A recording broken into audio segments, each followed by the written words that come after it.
Magandang araw po sa inyong lahat, lalo na po kay Sir A, at sa bumubuo po ng Kapalaran, Gabay, Dasal at Solusyon.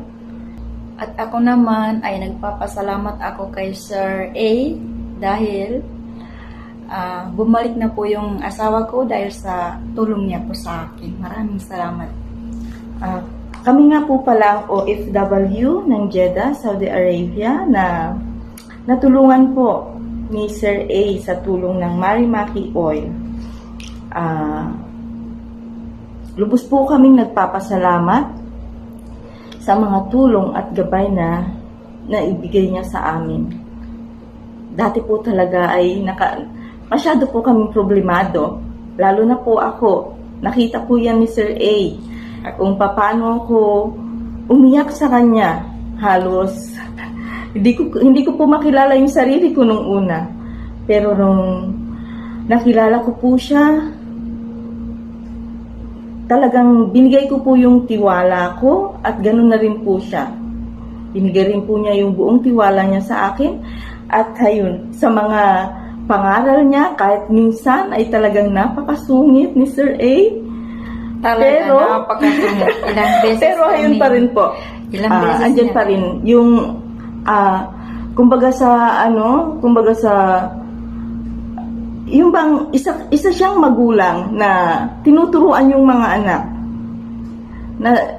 na i-guide kami, lalo na sa yung feeling ba namin na down na kami is inaangat po niya kami. Pero sa tulong niya, alhamdulillah, ito po kami ngayon. Masaya kahit na andun pa rin yung problema pero hindi na ganun kabigat. Hindi na kagaya ng dati. Pero at least sa tulong po ni Sir A ng Kapalaran, Gabay, Dasal at Solusyon, dito na po. Kaya po sa mga kapwa naming OFW na may malaking problema at mabibigat na problema, wag po kayong magdadalawang isip na lumapit kay Sir A dahil hindi po siya scammer. Totoo po siya at yung Marimaki oil niya talaga is effective po talaga. Napaka-effective.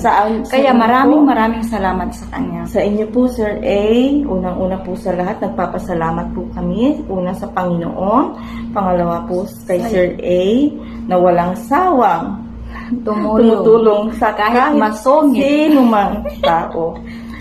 Kahit talaga masungit. Tuminsan. At sa Kapalaran, Gabay, Dasal at Solusyon, malaking tulong po sa amin.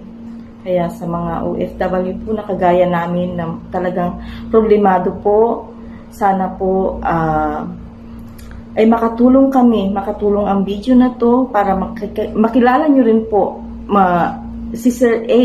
At matulungan po Matulungan din po kayo, katulad po namin. Muli po, lalo na ako.